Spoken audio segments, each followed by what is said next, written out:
There is no PCDS here. So the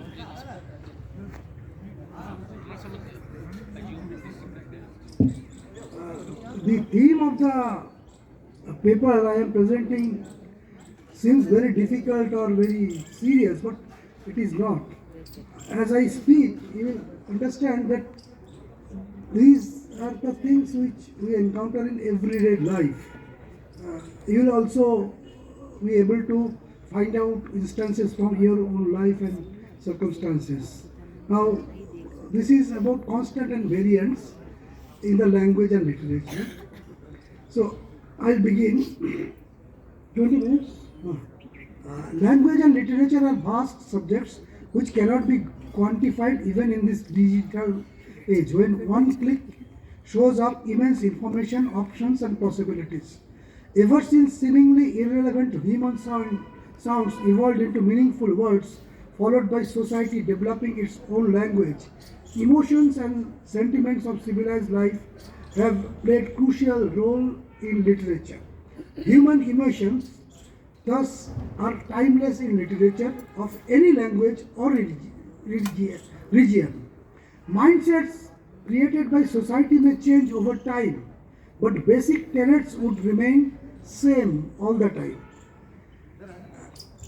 This seems, 2, 3 paras seems very theoretical, but I'll come to the instances so it relate to real life.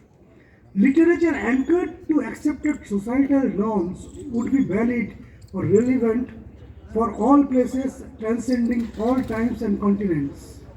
A mother's stupendous efforts to protect her child in modern African literature would be as much similar to 18th century Indian stories, but her relationship with her husband in various narratives may differ over time, place, and socio-economic status.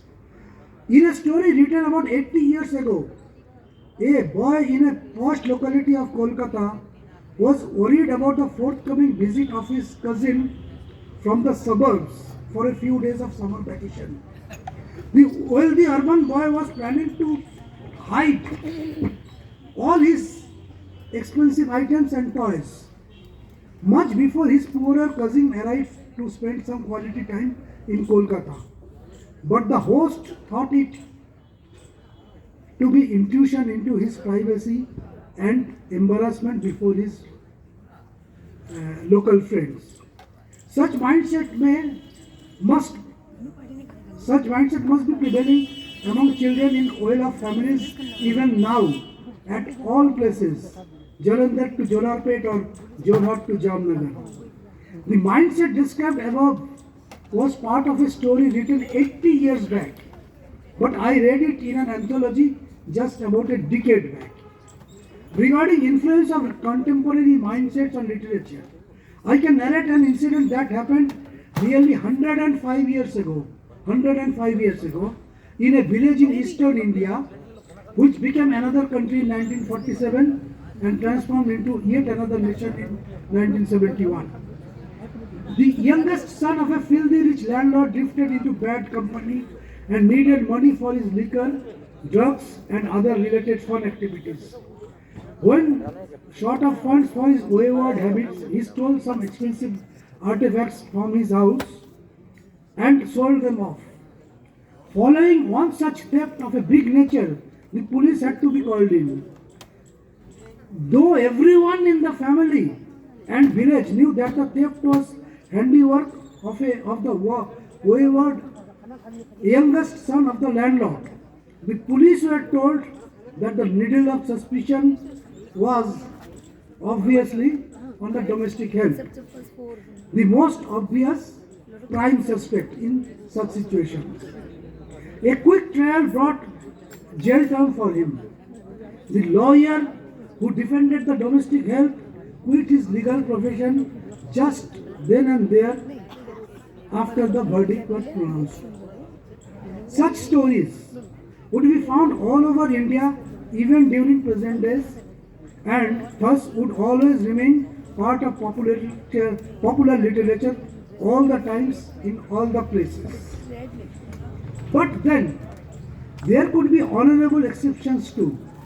Literary exceptions to the 80-year-old story can appear in the form of an enlightened family, educating their son in such a manner that he does not feel disturbed or annoyed whenever a less affluent cousin from the suburb visits for a holiday. In another version of the 105-year-old story, one sibling of the delinquent youngest son could turn out to be a rebel in the family, rebel in the landlord's home, a kind of liberal or activist in today's parlance, who successfully resist shifting the blame onto the innocent domestic help in their attempt to save the family honor, quote unquote. In the same genre, I must cite the example of a popular scene from a Bollywood film wherein a thoroughly corrupt man boasts of all his accumulated wealth, bungalow, and fleet of cars. All of you know that. Thoroughly corrupt man boasts of all his accumulated wealth, bungalow, and cars, only to be confronted by his younger brother with a cryptic reply, "But I have mother with me. मेरे पास माँ है." Not only that dialogue is hugely applauded with claps, this scene from Diwar has become an iconic piece of film literature for 4 decades now. And now, the contrast. In the digital age, a joke based on this episode, that मेरे पास माँ है. In the digital age, a joke based on this episode had become viral, wherein the second sibling responds by saying, "I too have huge wealth, bungalow and cars," followed by both wondering together, "Then where is mother?" फिर माँ कहाँ है?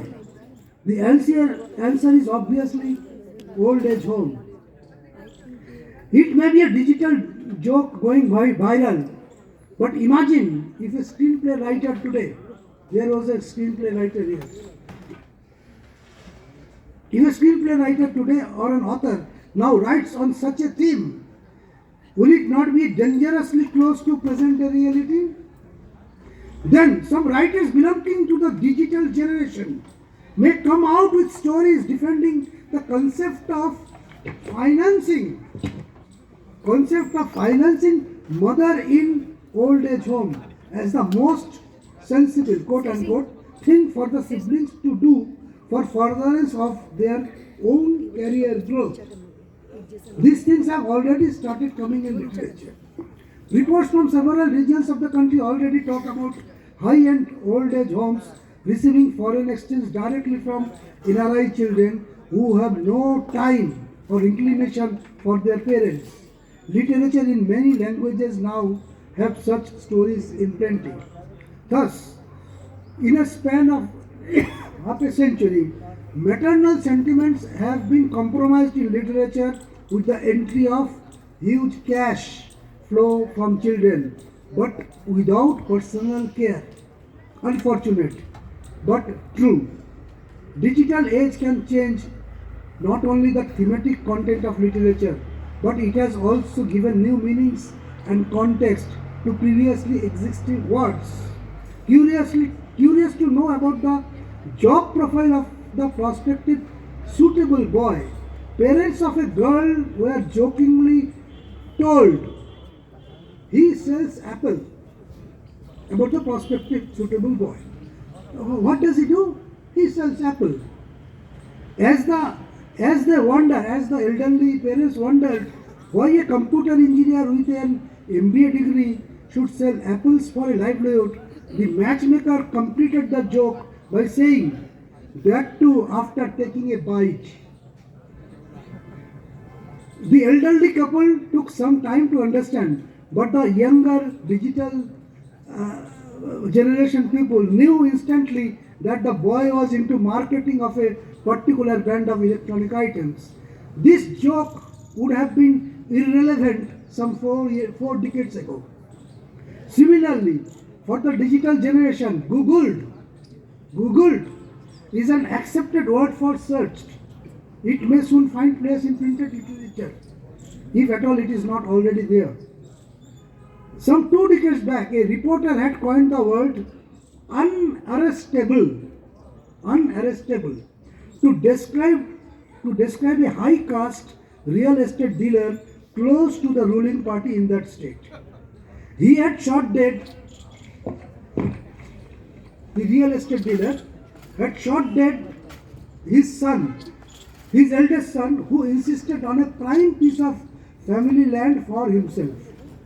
The father's influential caste profile, his real estate empire, and the proximity to the ruling party were attributes which made the killer unarrestable, wrote the reporter 20 years ago. Though the word did not exist in any dictionary, its meaning was comprehensible as per the context. India being a multilingual country, the same word may have different meanings in different regions. This phenomena often leads to hilarious or sordid situations. This is quite interesting. An elder brother or a senior is called Dada in East India, while the same word means grandfather in many other languages. A 7-year-old girl called a 55 plus family friend Dada simply because her parents addressed him that way. In an emergency, the grey-haired family friend had reached the school to pick her up, but stood hesitantly outside as he was not the formally authorized guardian to do so. As the little girl spotted the elderly family friend outside the gate, she shouted, Dada! The school staff presumed him to be the girl's grandfather and let her go with him, though it was a big security lapse. Similarly, a young woman teacher from rural Kerala once asked nursery school children not to speak Malayalam when they started reciting Ba Ba Black Sheep. She was under orders from the school management not to let children speak in Malayalam. Born and educated in rural Kerala, the woman had never heard of this nursery rhyme Ba Ba Black Sheep, which is so popular in urban areas. As Ba in Malayalam means come, she thought the rhyme was kind of an invite to the sheep and thus asked the children to recite it in English. Come, come, black sheep. It happened. So, ignorance and misconceptions about names normally associated with some faiths can also lead to serious situations. Thus, one Sahiwal was served a glass of water at a college mate's home only after a lot of hesitation, as the lady of the house mistook him as a cousin of Iqbal, a name mistakenly linked to a faith she despised. But in another part of the country, where people know that Iqbal simply means victory, one Muslim boy with that name was mistaken for a Hindu for decades, even by his childhood friends. Even initials of certain common names may have separate meanings or at least connotations in different languages. Since the sound created by initials PK, there can be PK Bose, PK Sharma, PK Das, PK Ghosh, and PK Chatterjee, anything. Since the sound created by the initials PK, Hindi means being drunk, one Keralite in Rourkela Steel Township once asked a colleague and neighbor jokingly, "Oh, PK दे, पीने से पहले क्या है?" "Oh, they after a drink. What about before drinking?" Jokes apart, question seeking answer in quantum or numbers can be tricky at different times as the generation changes. Told about a prospective groom, mother of an eligible would-be bride once asked the matchmaker, "Kitna? Kitna? How much?" As the matchmaker was trying to figure out the age of the suitable boy he proposed, he had in mind, the full question came. The full question was, kitna hai package? Thus, a society has changed over few decades. Answer to the question how much, kitna, that too has changed from suitable boy's age to his pay package. Even some numbers may have certain connotations at different times in history. For instance, Sharmaji, even some numbers may have certain connotations at different times in history. For instance, when I received the invitation for this literature festival, I could have boasted myself of claiming that my chest size has swollen to a certain number of inches. When I got the invitation, I could have boasted myself by saying that my chest has swollen to a certain number of inches. But I played safe. I withheld that number. Can you guess the number? Keep guessing. Thank you very much. Thanks a lot. Keep guessing the number.